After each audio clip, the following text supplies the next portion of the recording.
দর্শক, আমরা এখন আছি শাহবাগের মোড়ে। শাহবাগ মোড় থেকে আপনাদের সাথে আবার যুক্ত হয়েছি। আর শাহবাগ মোড়ে বর্তমান যে অবরোধ অবস্থা, সেটি সর্বশেষ নিয়ে আপনাদের সাথে যুক্ত হয়েছি। আপনারা জানেন যে আজকে রবিবার, সপ্তাহের প্রথম কর্মদিবসে যে বঙ্গবন্ধু শেখ মুজিব মেডিকেল বিশ্ববিদ্যালয় যেটি আছে, সেটির ইন্টার্ন এবং অর্থাৎ ট্রেইনি এবং আবাসিক চিকিৎসক যারা আছেন, এছাড়া বারডেম এবং অন্যান্য যে মেডিকেল ইউনিভার্সিটি অর্থাৎ মেডিকেলের উপর চিকিৎসা শাস্ত্রের উপর উচ্চতর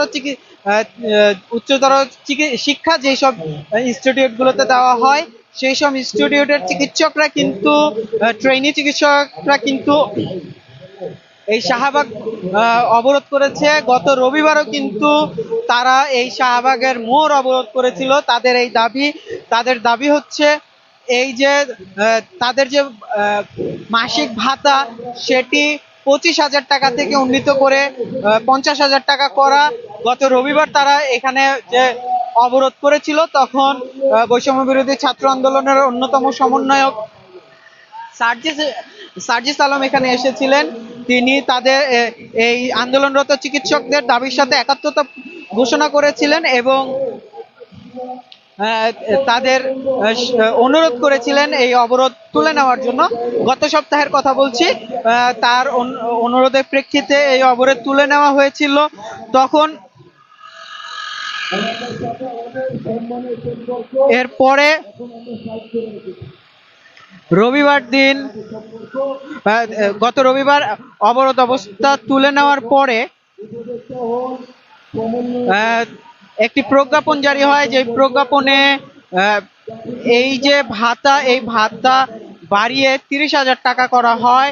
তারা এই প্রজ্ঞাপনকে চিকিৎসকদের পক্ষ থেকে, আন্দোলনরত চিকিৎসকদের পক্ষ থেকে এই প্রজ্ঞাপনকে তারা প্রত্যাখ্যান করেছে বলে জানিয়েছেন এবং তারা 50,000 টাকা ছাড়া কোনোভাবেই তাদের এই অবরোধের অবস্থান থেকে এবং আন্দোলন থেকে সরে আসবেন না বলে ঘোষণা দিয়েছেন।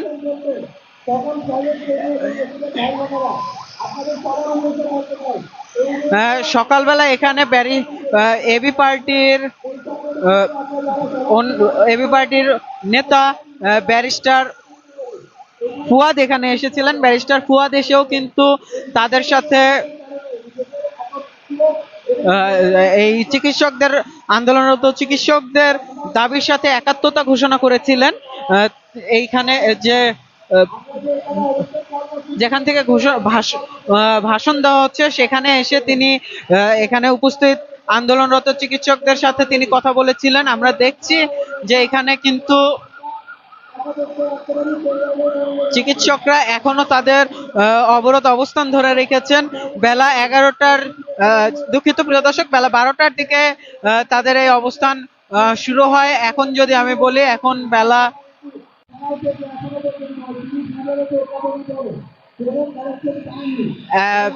এখন বেলা প্রায় 4টে, অর্থাৎ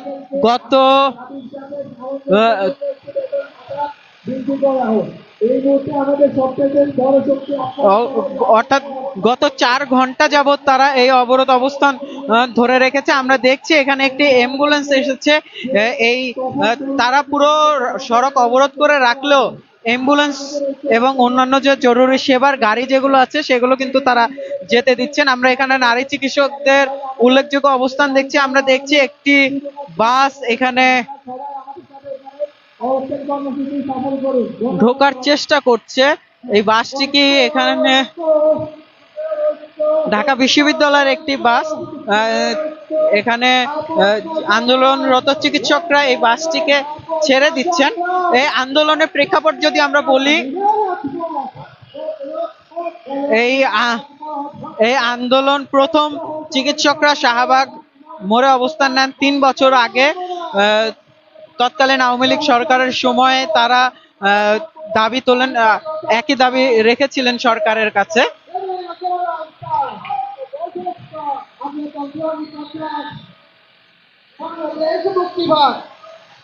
একই দাবি রেখেছিল, 50,000 টাকা করার দাবি রেখেছিল। তখন তাদের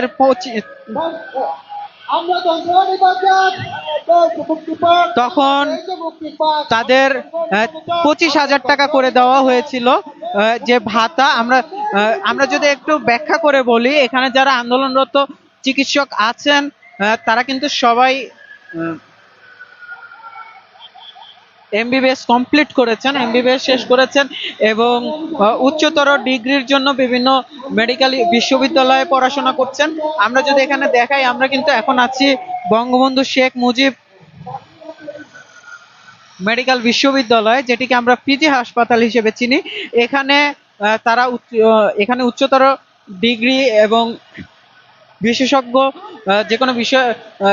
যে কোনো বিষয়ের উপর বিশেষজ্ঞ চিকিৎসক হওয়ার জন্য তারা এখানে পড়াশোনা করেন। এই পড়াশোনা চলাকালীন সময়ে সরকারি আইন অনুযায়ী কিন্তু তাদের বাইরে কোনো ধরনের প্র্যাকটিস অর্থাৎ রোগী দেখার অনুমতি থাকে না। তাদের রিলাই করতে হয় এই যে সরকারি যে ভাতা, এই ভাতার উপরই এখানে আন্দোলনকারীদের দাবি যে বর্তমান দ্রব্যমূল্যের ঊর্ধ্বগতির বাজারে কোনোভাবেই মাত্র 25,000 টাকা ভাতায় সংসার চালানো এবং পড়াশোনার খরচ চালানো সম্ভব না। যেহেতু এখানে যারা পড়াশোনা করেন তারা সবাই এখানে যারা আন্দোলন করছেন তারা বলছেন তাদের বেশিরভাগই প্রায় 30 বছর ঊর্ধ্বে অথবা 30 বছরের কাছাকাছি। অর্থাৎ তারা বলছেন যে এই বয়সী একজন ব্যক্তির পক্ষে ঢাকার মধ্যে অথবা যে কোনো বিভাগীয় শহরে কিন্তু এই 25,000 টাকা দিয়ে সকল ধরনের খরচ চালানো সম্ভব না, তারা এমনটা জানাচ্ছেন। আমরা যদি বলি যে যেটা আমরা বলছিলাম, বিগত সরকার আওয়ামী লীগ সরকারের সময় এই চিকিৎসকরা তখনও আন্দোলন করেছিলেন। তখন 25,000 টাকা 20,000 টাকা থেকে সেই ভাতা 25,000 টাকা করা হয়। গত রবিবারও এই চিকিৎসকরা কিন্তু এই শাহবাগ অবরোধ করেছিলেন। তখন তাদের একটি প্রতিনিধি দল স্বাস্থ্য উপদেষ্টার সাথে কথা বলেছিলেন। স্বাস্থ্য উপদেষ্টা তখন তাদের আশ্বাস দিয়েছিলেন যে তিনি এটি বিবেচনা করবেন, কিন্তু সেই আশ্বাসে তারা মানেনি। পরবর্তীতে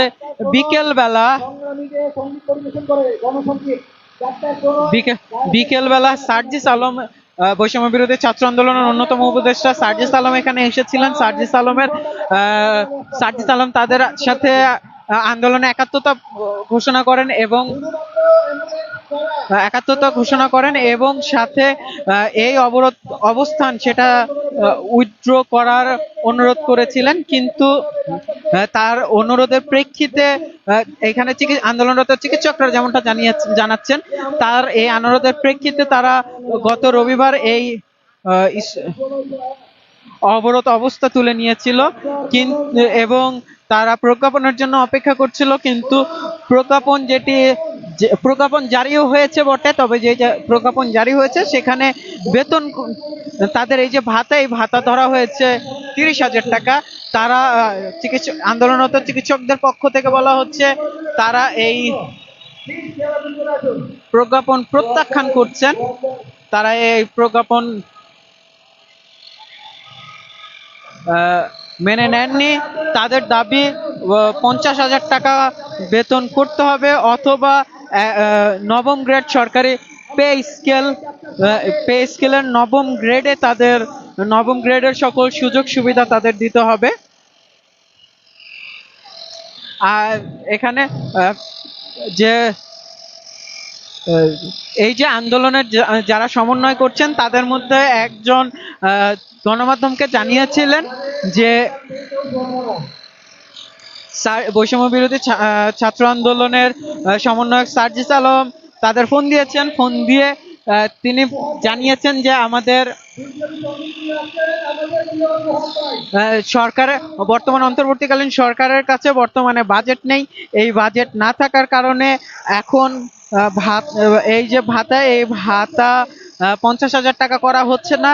তিনি জানিয়েছেন তারা আহ, আহ, এই আন্দোলনরত চিকিৎসকরা এও জানিয়েছেন, সার্জিস আলম তাদের বলেছেন তারা যদি এটি মেনে নেয় তাহলে মেনে নিত, অথবা যদি তারা মেনে না নেয় তাহলে তারা যেন আন্দোলন চালিয়ে যায়। এমনটা কিন্তু যে চিকিৎসকদের এখানে যারা প্রতিনিধি দল আছেন, যারা এই আন্দোলন সমন্বয় করছেন, তারা জানিয়েছেন।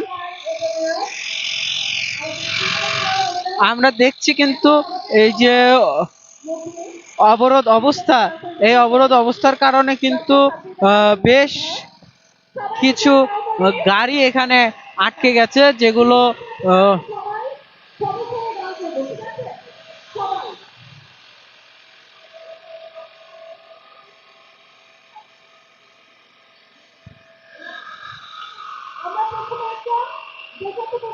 বেশ কিছু গাড়ি এখানে আটকে গেছে, যেগুলো চলা এখান থেকে সরতে পারছে না। চারপাশে কিন্তু এই একই যানজট আমরা দেখছি, গাড়ি চলাচল করতে পারছে না। আমরা দেখছি এখানে আন্দোলনরত চিকিৎসকরা একটি গান পরিবেশন করছেন।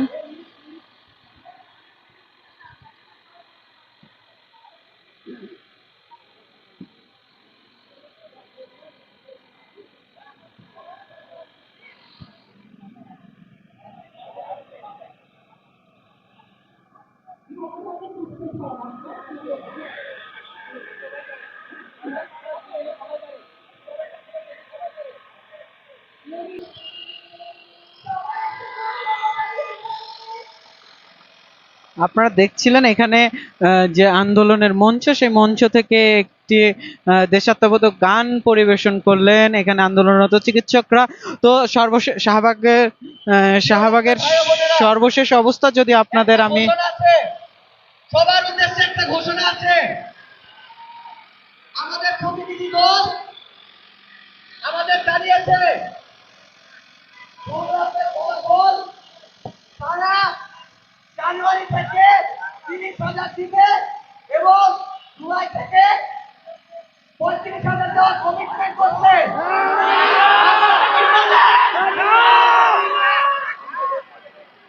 আপনাদের পক্ষ করে কিষান সবাই কিষান আপনারা কি বলেন? আপনারা কি বলেন?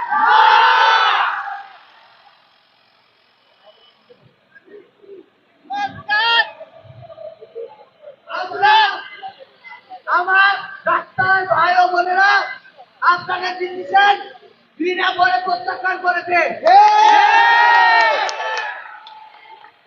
তারা চায় আমরা বিরক্ত হয়ে এখান থেকে উঠে যাই। আপনারা কি আজকে উঠবেন? দাবি পূরণ তারা ছাড়া কি আপনারা যাবেন? দাবি পূরণ হওয়ার আগ পর্যন্ত কেউ শাহবাগ মোড় থেকে উঠবে না। আশেপাশে যারা আছে সবাইকে আসতে পারে।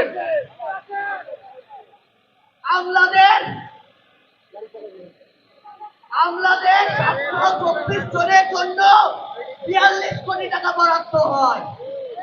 প্রত্যেক বছর সেখানে 13 কোটি টাকা করে লাগবে।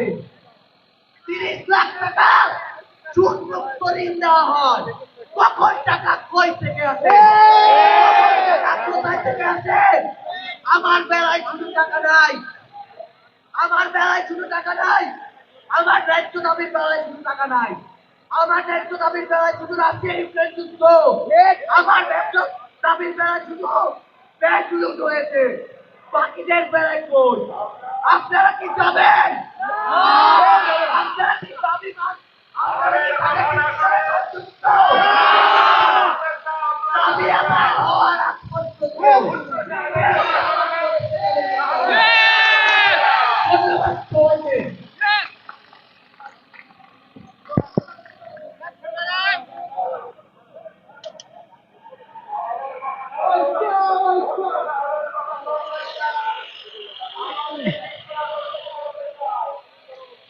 এখানে কিছুক্ষণ আগে মঞ্চ থেকে একটি ঘোষণা আসলো, যেমনটা আপনারা শুনছিলেন, যে চিকিৎসকদের একটি প্রতিনিধি দলের সাথে সরকারের একটি অংশ বসেছেন। তারা তাদের প্রস্তাব দিয়েছেন যে জানুয়ারি থেকে এই যে যে ভাতা, সেই ভাতাটি 30,000 করা হবে এবং আগামী বছর 2025-এর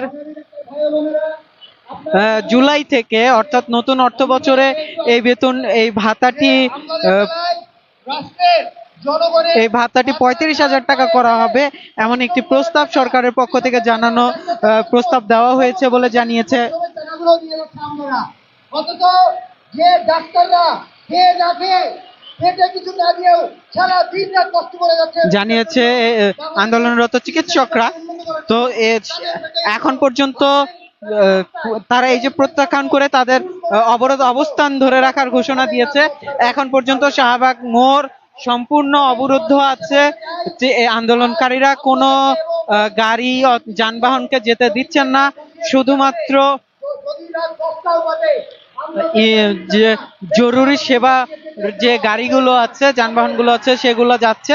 আমরা এখানে কিন্তু দেখছি যে পুলিশের একটি যে জল কামান সেটি এখানে রাখা আছে। এছাড়া আমরা পুলিশ সদস্যদের ব্যাপক উপস্থিতি সকাল থেকে এখানে দেখেছি। এছাড়া একটি এপিসিও আছে।